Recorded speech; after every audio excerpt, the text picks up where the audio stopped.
let's learn how to convert an image into pixel art in Photoshop in this super simple tutorial.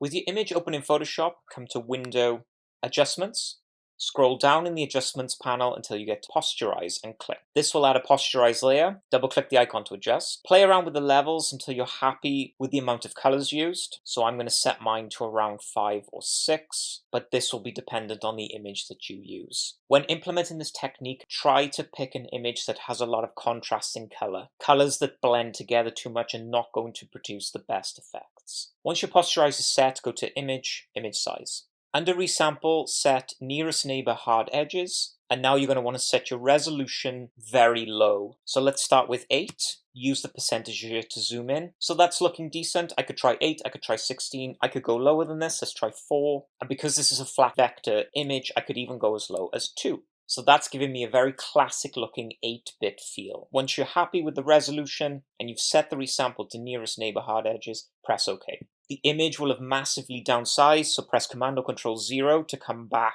to full screen. Next, come to Image, Mode, Index Color, flatten the image. As of now, there are 38 colors in this image. Set the palette to Local Perceptual, set your force to none, and from here you can adjust the number of colors in the image. So if I go as low as 4, you can see it reduces the number of colors. I can come up to 8, it adds more color, 16, and so on and so forth. You can even try some of the forced options here, such as Web, and once you're happy with the color, click OK.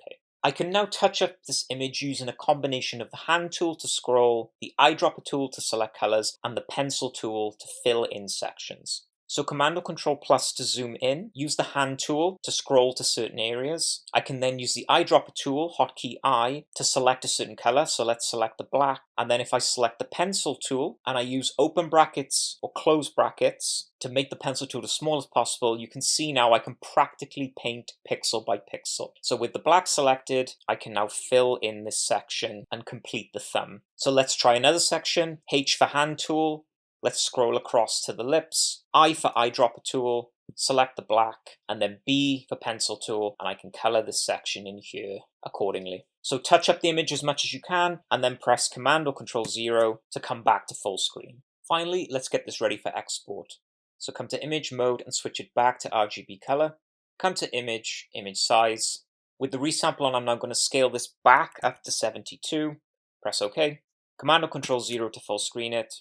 This was an image designed for web because it's 72 ppi, so I'm going to save it as a web image. So come to File, Export, Save for Web Legacy. I can either save this as a JPEG or a PNG, so I'll save it as a JPEG at maximum quality. Press Save. Locate my saved destination, so I'm going to put it in my Images folder.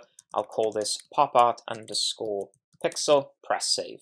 So let's do a side-by-side comparison. So here's the original image, and here's the pixel art version. So this technique is simple to do. You can do this with any image. Just remember that the settings I've used on this particular image may not be the best settings for the image you use. So play around with Posterize, play around with the resolution and the pixels per inch, play around with the number of colors, and try to get the best results applicable to the image you're using. So there you have it. That's how to convert any image to pixel art in Photoshop in a matter of minutes or even seconds. I really hope you found this tutorial helpful, and if you did, don't forget to like and subscribe. Thanks for watching, keep on designing, and I will see you for the next tutorial.